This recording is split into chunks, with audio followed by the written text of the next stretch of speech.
Hello, everyone. Welcome and thank you for taking the time to view my video today. In today's video, we'll go over three different topics. The first is student surveys, the second, teacher interviews, and the third, the integration of technology into the classroom. I conducted a survey getting to know the students in my first and second grade classes whom I teach English to at a private elementary school in Taichung City, Taiwan. I asked them a number of different questions about what they do in their free time and their likes and dislikes with regard to school. In going over this survey, I'd like to just talk about a few of the questions and the answers that I got. I'll scroll through the questions and the answers here so you can pause if you need to take a look. I'd like to take a look a little bit further, and I'll just discuss a few of the questions here.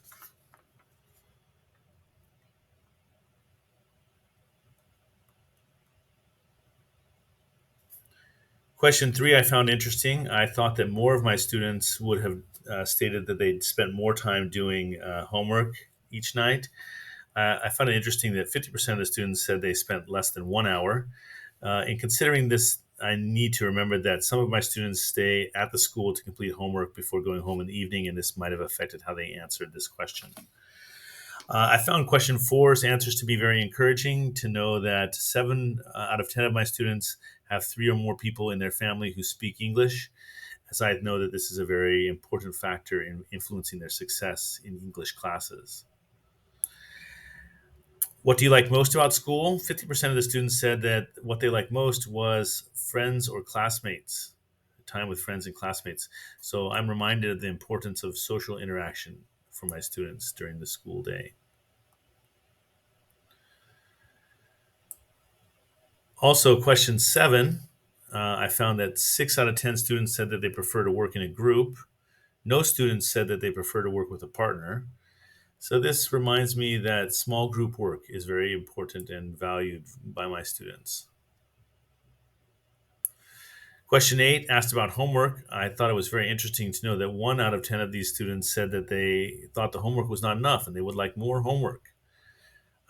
This had me wishing that the survey was not anonymous, as I was very curious to know which of my students wanted more homework. Question 9, the most given response here was that students like to play Switch, video games, computer games, or phone games in their free time. This reminds me of how much my students enjoy using technology. It makes me consider using more technology and games of this ilk in my classroom. Okay, so these are some of the results of the survey that I conducted. I thought it was very informative. I would have liked to have given this survey in a paper form so the students could have drawn some of their responses. However, I was limited to giving a digital online survey due to the fact that we're teaching online at the moment. However, it was very convenient and easy to do it this way. I wasn't able to ask the students to draw on this survey as I would have liked to have done. Okay, thank you for your time in listening, and I hope this was informative. In the second part, we'll discuss the teacher interviews and some of the use of technology by the teachers that I talked to. Thank you very much. Hello, everyone. In the second part of my video, I'll be discussing the results of a teacher survey that I conducted to gain a better understanding about how teachers utilize technology in the classroom for both teaching and learning. I asked the survey of 7 different teachers. 4 were elementary school teachers, 2 high school teachers, and 1 teacher who worked at a university and also at an adult language center. To conduct this survey, I used Google Forms and I asked the teachers 7 different questions related to technology use in the classroom. I got a wide variety of responses from the teachers, and I'm going to go ahead and take a look at those with you right now. So let's take a look at question 1. Question 1 asked which types of technology, websites, and apps the teachers use in the classroom. And from this question, I got a wide variety of responses.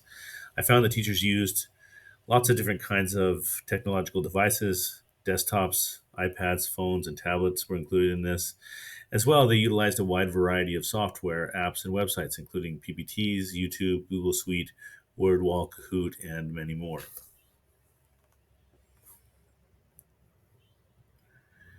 Many of the teachers also talked about how they use these apps. That was very useful information as well. Question 2, I asked the teachers what technology has their school provided for them and what, if any, of their own personal tech do they use for teaching.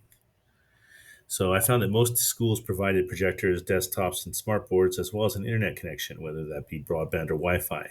Some schools also provided tablet computers, and I found that a few of the teachers supplemented this with their own tech devices, things like PCs, iPads, and smartphones, excuse me.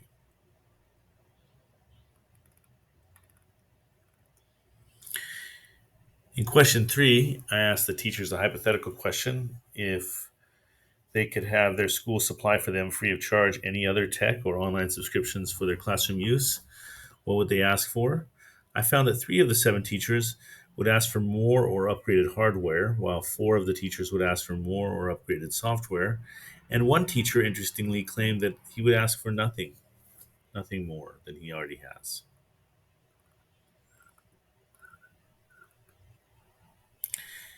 In question 4, I asked the teachers to explain some of the pitfalls, challenges, or disadvantages of using technology in the classroom.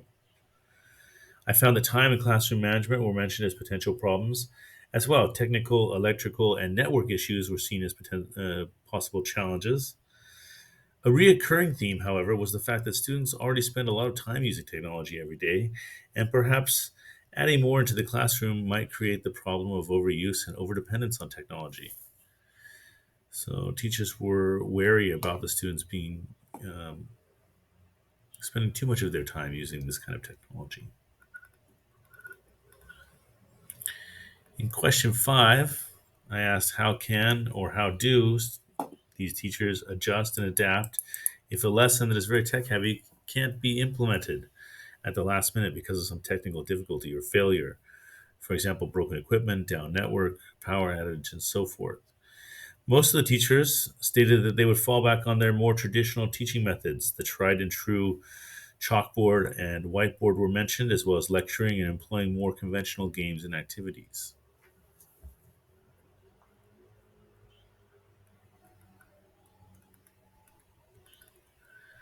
In question 6, I asked the teachers to talk about some tips or advice they would give to new teachers regarding the effective integration of technology into teaching and learning. Some common themes in the advice here were to go slow, become proficient in the use of technology step by step, avoid being rushed, and use technology in moderation. All very helpful bits of advice here from these experienced veteran teachers. For question 7, I asked the teachers to consult their crystal ball and look into the future. I asked them to imagine some as of yet non existent technology that could somehow be used in the classroom for teaching, to talk about what that might be and how they would use it. Teachers imagined a number of potential future technological devices that might be useful. They included virtual reality, holographic technology, and artificial intelligence. One teacher, however, claimed that because he doesn't like the existing tech, he doesn't spend much time considering what the future might hold in this area. So I found these all to be very insightful answers to my questions here. I was very thankful to the teachers for their participation in my survey and for the great bit of knowledge that they imparted to me with their answers. I hope this was useful to you, and I appreciate your listening and your time for taking a look at my video today. Thank you very much. Welcome back to the third part of my video. In this third part, I'd like to discuss briefly some of the findings I uncovered during my research regarding the use of technology in the classroom. This is a summary of ideas across different grade levels, as well as some key um, ideas that we must keep in mind in using technology in the classroom. The first idea that I think is very important to remember is balance and moderation. Because we have technology all around us every day in our modern world, we must avoid overuse and overdependence on technology both inside and outside the classroom. We must remember that physical activity is still very important for everyone, including our students as they're developing. Also, face-to-face socialization is key in their development as well. So our use of technology must be done in such a way as to not neglect physical activity and face-to-face socialization.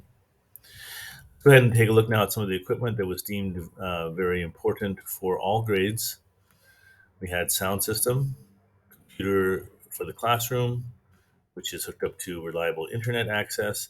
Also, interactive smartboard and projector were deemed as very valuable pieces of equipment. Teachers were also quick to point out that despite having these different devices in the classroom, they must be prepared and able to deliver the lesson without them in the case of some sort of a technological failing or power outage and so forth. Kindergarten to grade 2, songs, short videos were deemed as very useful in the classroom, as well as YouTube and using Google to present images to the students. In using this technology, especially with younger students, we must use it sparingly and always remember to employ safe search functions so that they're not presented with some inappropriate images. Grades 3 to 5 also used all these previously mentioned apps, as well as Kahoots, WordWall, Bamboozle, and other online educational games. YouTube was also very useful for grades 3 to 5 as well. For grades 3 to 6, again, all previously mentioned items. Now students are getting a bit older, so they're less willing and more resistant to utilizing activities that are deemed childlike in their eyes. Bookit, Quizlet, and again, YouTube came up as very popular applications to utilize. This is a time where teachers began to mention using tablets and iPads, both for small group work and individual work by the students. Google Suite applications can also be starting to be used in the classroom during this time as well. And we'll get more into that in grades 9 to 12. So grades 9 to 12, again, all previously mentioned items. Now students are a bit older, so as I said, they're becoming more resistant to things that they view as childlike content. So some of the songs and games that might be useful in lower grades may be met with a lot more resistance here with these upper grades. Google Suite type applications like Google Meets, Google Forms, Google Classroom became more valuable in this age range. And there's more use of personal devices, either provided by the school or brought into the classroom by the students. Because students are older now and more, let's say, aware of the world and more technologically advanced, more stringent monitoring is required in these uh, older students. Finally, let's discuss special needs students. There's a number of different assistive technologies, three of which are worth mentioning would be low vision devices for vision impaired students, hearing aids for hearing impaired students, and augmentative alternative communication systems for students who have difficulty with a myriad of different communication issues. Well, everyone, thank you for your time. I hope that this information was useful to you, and we're wishing you all the best of luck in your educational and technological journeys.